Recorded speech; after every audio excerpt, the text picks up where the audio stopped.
राधे राधे। जय श्री कृष्णा। बैसाख मास अध्याय 11। राजा मैथिल पूछने लगे, हे महाराज, बैसाख के धर्म आपने जो वर्णन किए हैं वे बड़े सुलभ हैं और अनेक पुण्यों के दाता हैं, जिससे विष्णु भगवान प्रसन्न हो जाते हैं और तत्काल अर्थ धर्म काम मोक्ष प्रदान करते हैं। जो बड़े बड़े कष्ट साध्य हैं, जिनमें बहुत प्रयत्न करना पड़ता है और धन भी बहुत लगाना पड़ता है। कोई माघ मास की प्रशंसा करता है, कोई चातुर्मास को उत्तम कहता है, कोई धर्म को उत्तम बताता है। यह क्या बात है? मुझसे विस्तार पूर्वक कहिए। कलेशपति ने पूछा, ब्राह्मण, जब बैसाख मास के धर्म अतिशय सुलभ पुण्य राशि प्रदान करने वाले भगवान विष्णु के लिए प्रीतिकारक चारों पुरुषार्थों की तत्काल सिद्धि कराने वाले सनातन और वेदों सब संसार में उनकी प्रसिद्धि कैसे नहीं हुई। श्रुतदेव जी ने कहा, राजन, इस पृथ्वी पर लौकिक कामना रखने वाले ही मनुष्य अधिक हैं। उनमें से कुछ राजस और कुछ तामस हैं। वे लोग इस संसार में भोगों तथा पुत्र पौत्रादि संपदाओं की ही अभिलाषा रखते हैं। कहीं किसी प्रकार कभी बड़ी कठिनाई से कोई एक मनुष्य ऐसा मिलता है जो स्वर्गलोक के लिए प्रयत्न करता है और इसीलिए वह यज्ञ आदि पुण्य कर्मों का अनुष्ठान बड़े यत्न से करता है, परंतु मोक्ष की उपासना प्राय कोई नहीं करता। तुच्छ आशाएं लेकर बहुत से कर्मों का आयोजन करने वाले लोग प्राय कर्मों के ही उपासक हैं। यही कारण है कि संसार में राजस और तामस धर्म अधिक विख्यात हो गए, परंतु सात्विक धर्मों की प्रसिद्धि नहीं हुई। वे सात्विक धर्म भगवान विष्णु को प्रसन्न करने वाले हैं, निष्काम भाव से किए जाते हैं और इकलोक तथा परलोक में सुख प्रदान करते हैं। देव माया से मोहित होने के कारण मूढ़ मनुष्य इन धर्मों को जानते ही नहीं है। पूर्व काल की बात है, काशीपुरी में कीर्तिमान नाम के विख्यात एक चक्रवर्ती राजा थे।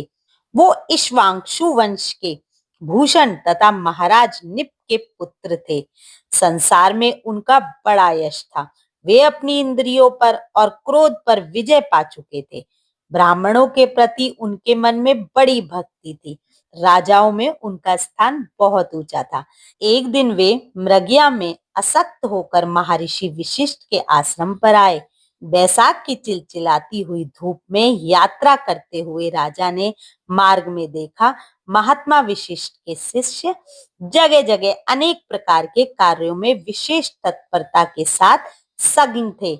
ये कहीं घोंसला बनाते थे और कहीं छाया मंडप, किनारों पर झरनों के जल को रोककर स्वच्छ बावड़ी बनाते थे।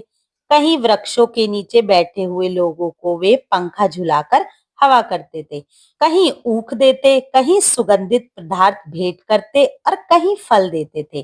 दोपहरी में लोगों को छाता देते और संध्या के समय शैया। कोई शिष्य घनी छाया वाले वन में झाड़ बुहार कर साफ किए हुए आश्रमों के हितकारक बालू का बिछाते और कुछ लोग वृक्षों की शाखाओं में झूलते लटकते थे। उन्हें देखकर राजा ने पूछा, आप लोग कौन हैं? उन्होंने उत्तर दिया, हम लोग महर्षि वशिष्ठ के शिष्य हैं। राजा ने पूछा, यह सब क्या हो रहा है? वे बोले, ये बैसाख मास में कर्तव्य रूप से बताए गए धर्म हैं। जो धर्म अर्थ काम मोक्ष चारों पुरुषार्थों के साधक हैं। हम लोग गुरुदेव वशिष्ठ की आज्ञा से धर्मों का पालन करते हैं। राजा ने पुनः पूछा, इनके अनुष्ठान से मनुष्य को कौन सा फल मिलता है? किस देवता की प्रसन्नता होती है? उन्होंने उत्तर दिया, हमें इस समय वह बताने के लिए अवकाश नहीं। आप गुरु जी से ही यथाचित प्रश्न कीजिए। वह महान यशस्वी महर्षि इन धर्मों को यथार्थ रूप से जानते हैं।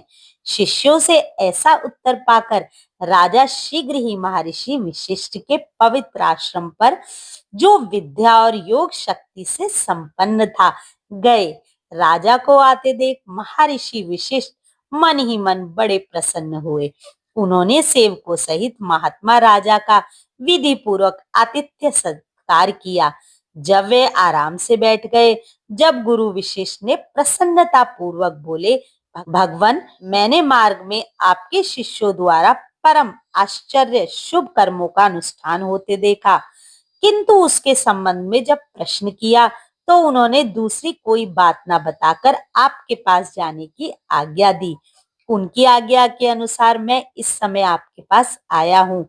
मेरे मन में उन धर्मों को सुनने की बड़ी इच्छा है, अतः आप मुझसे उनका वर्णन करें।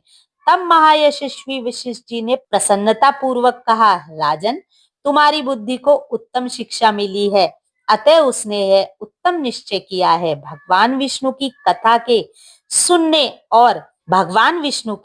के सुनने से ही तुम्हारी बुद्धि अत्यंत परिवर्तित हुई है। यह तुम्हारे किसी पुण्य कर्म का फल है, जिसने बैसाख मास में बताए हुए महाधर्मों के द्वारा भगवान श्री हरि की आराधना की है। उसके उन धर्मों से भगवान बहुत संतुष्ट होते हैं और उसे मनोवांछित वस्तु प्रदान करते हैं।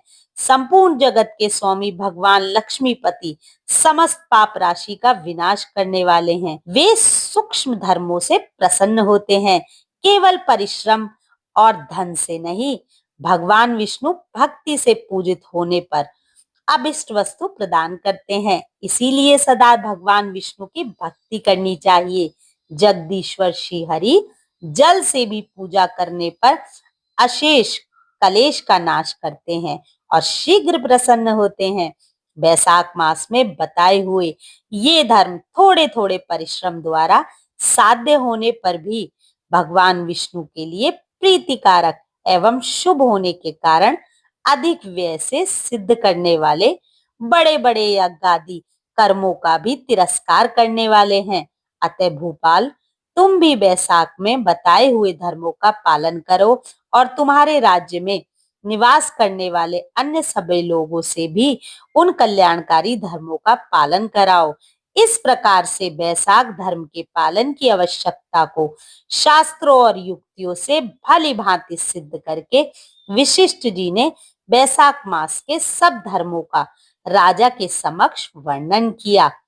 उन सब धर्मों को सुनकर राजा ने गुरु का भक्ति भाव से पूजन किया और घर आकर वे सब धर्मों का विधि पूर्वक पालन करने लगे। देवादिदेव भगवान विष्णु से भक्ति रखते हुए राजा कीर्तिमान देवेश्वर पद नाम के अतिरिक्त और किसी देवता को नहीं देखते थे। उन्होंने हाथी की पीठ पर नगाड़ा रखकर सिपाहियों से अपने राज्य भर में डंके की चोट से यह घोषणा करा दी कि मेरे राज्य में जो 8 वर्ष से अधिक की आयु वाला मनुष्य है, उसकी आयु जब तक 80 वर्ष की ना हो जाए तब तक वह मेष राशि में सूर्य के स्थित होने पर यदि वह प्रातःकाल स्नान नहीं करेगा तो मेरे द्वारा दंडनीय, वाद्य तथा राज्य से निकाल देने योग्य समझा जाएगा। यह मेरा निश्चय आदेश है। पिता पुत्र अथवा सहृदय जो भी बैसाख धर्म का पालन नहीं करेगा वह चोर की भांति दंड का पात्र समझा जाएगा। प्रातःकाल शुभ जल में स्नान करके श्रेष्ठ ब्राह्मणों को दान करना चाहिए। तुम सब लोग अपनी शक्ति के अनुसार दान आदि धर्मों का आचरण करो। राजा कीर्तिमान ने प्रत्येक गांव में धर्म का उपदेश करने वाले एक एक ब्राह्मण को बसाया। 5-5 गांवों पर एक एक ऐसे अधिकारी की नियुक्ति की जो धर्म का त्याग करने वाले लोगों को दंड दे सकें। उस अधिकारी की सेवा में 10-10 घुड़सवार रहते थे।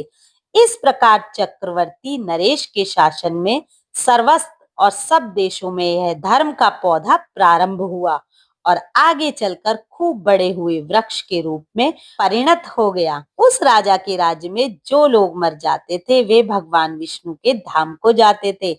वहां के मनुष्य को विष्णु लोक की प्राप्ति निश्चित थी। एक बार भी बैसाख स्नान कर लेने से मनुष्य यमराज के पास नहीं जाता। अपने धर्मानुकूल कर्म में स्थित हुए सब लोगों के लिए विष्णु लोक में चले जाने से यमपुरी के सब नरक खाली हो गए। वहां एक भी प्राणी पापी नहीं रहा। बैसाख मास के प्रभाव से यमपुरी के मार्ग की यात्रा ही बंद हो गई। सब मनुष्य दिव्य आकृति धारण करके भगवान के धाम में जाने लगे। देवताओं के जो लोक हैं वे सब भी शून्य हो गए। स्वर्ग और नरक दोनों के शून्य हो जाने पर एक दिन नारद जी ने धर्मराज के पास जाकर कहा, धर्मराज, आपके इस नरक में पहले जैसा कोलाहल नहीं सुनाई पड़ता। पहले की भांति पाप कर्मों का लेखा जोखा भी नहीं लिखा जाता। चित्रगुप्त जी तो ऐसे मौन भाव से बैठे हैं जैसे कोई मुनि हो। महाराज, इसका कारण तो बताइए। महात्मा नारद के ऐसा कहने पर राजा यम ने कुछ दीनता स्वर में कहा, नारद, इस समय पृथ्वी पर जो यह राजा राज्य करता है वह पुराण पुरुषोत्तम भगवान विष्णु का बड़ा भक्त है। उसके भय से कोई भी मनुष्य कभी वैशाख मास का उल्लंघन नहीं करता। उस पुण्य कर्म के प्रभाव से भगवान विष्णु के परम धाम को चले जाते हैं सभी। मुनि श्रेष्ठ, उस राजा ने इस समय मेरे लोक का मार्ग लुप्त सा कर रखा है। स्वर्ग और नरक दोनों को शून्य बना दिया है। अतः ब्रह्मा जी के समीप जाकर यह सब समाचार उनसे निवेदन करके तभी मैं स्वस्थ होऊंगा। ऐसा निश्चय कर यमराज ब्रह्मा जी के लोक में गए और वहां बैठे उन ब्रह्मा जी का दर्शन किया जिनके आश्रय ध्रुव है, जो इस जगत के बीच तथा सब लोगों के पितामह है, और समस्त लोकपाल, दिक्पाल तथा देवता जिनकी उपासना करते हैं। ब्रह्मा जी ने यमराज को देखा और यमराज ब्रह्मा जी के आगे पृथ्वी पर गिर पड़े।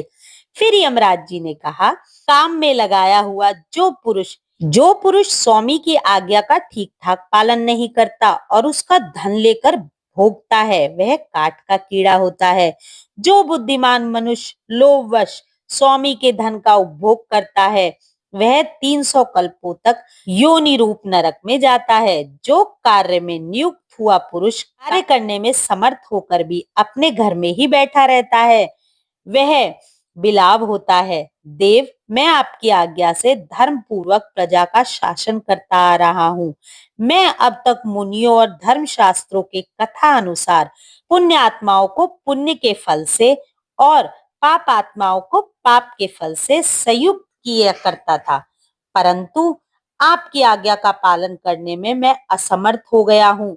कीर्तिमान के राज्य में सब लोग वैशाख मास पुण्य कर्मों का अनुष्ठान करके पितरों और पितामहों के साथ वैकुंठ धाम को चले जाते हैं। उनके मरे हुए पित्र और माता आदि भी विष्णु लोक में चले जाते हैं। इतना ही नहीं, पत्नी के पिता, ससुर आदि भी मेरे लेख का मिटाकर विष्णु लोक में चले जाते हैं। देव, बड़े बड़े यज्ञों द्वारा भी मनुष्य वैसी गति नहीं पाता जैसी वैशाख मास में मिल रही है। संपूर्ण तीर्थों में दान आदि से, तपस्याओं से, व्रतों से अथवा संपूर्ण धर्मों से युक्त मनुष्य भी इस गति को नहीं पाता जो वैशाख धर्म तत्पर हुए मनुष्य को प्राप्त हो रही है। वैशाख में प्रातःकाल स्नान करके देव पूजन, मास महात्म की कथा को सुन के भगवान विष्णु को प्रिय लगने वाले धर्म का पालन करने वाला मनुष्य एकमात्र विष्णु लोक का स्वामी है। और जगतपति भगवान विष्णु के लोक की तो मेरी समझ में कोई सीमा ही नहीं, क्योंकि सब ओर से कोटि कोटि प्राणियों का समुदाय वहां पहुंच रहा है, तो भी वह भरता नहीं है। इस संसार में पवित्र और अपवित्र सभी लोग राजा की आज्ञा से वैशाख मास के धर्म का पालन करके विष्णु लोक को जा रहे हैं। लोकनाथ, आपकी प्रेरणा से संसारहीन मनुष्य भी वैशाख स्नान मात्र से वैकुंठ धाम को जा रहे हैं। यह केवल भगवान विष्णु की चरणों की शरण लेने वाला है जान पड़ता है। यह समस्त संसार को विष्णु लोक में पहुंचा देगा। जो पुत्र धर्म, अर्थ, काम और मोक्ष के प्रतिकूल चलता है वह पृथ्वी पर माता के पेट में पैदा हुआ रोग है। वह अधर्म पुरुष अपनी माता का घात करने वाला कहा जाता है। किंतु राजा कीर्तिमान की माता और उसकी पत्नी का पुण्य संसार में विख्यात है। उसकी माता एकमात्र वीर जननी है और वह राजा निश्चय ही संसार में बहुत बड़ा वीर है। जिस प्रकार कीर्तिमान मेरी लिपि को मिटाने में उदित हुआ है, ऐसा उद्योग पुराणों में और किसी का भी नहीं सुना। भगवान विष्णु की भक्ति में तत्पर हुए राजा कीर्तिमान के सिवा दूसरे ऐसे किसी को भी नहीं जानता जो डंका बजाकर घोषणा करते हुए लोगों को ऐसी प्रेरणा देता हो और मेरे लोक के मार्ग को विलुप्त करने की चेष्टा करता रहा हो। जय जय श्री राधे राधे, जय श्री कृष्ण।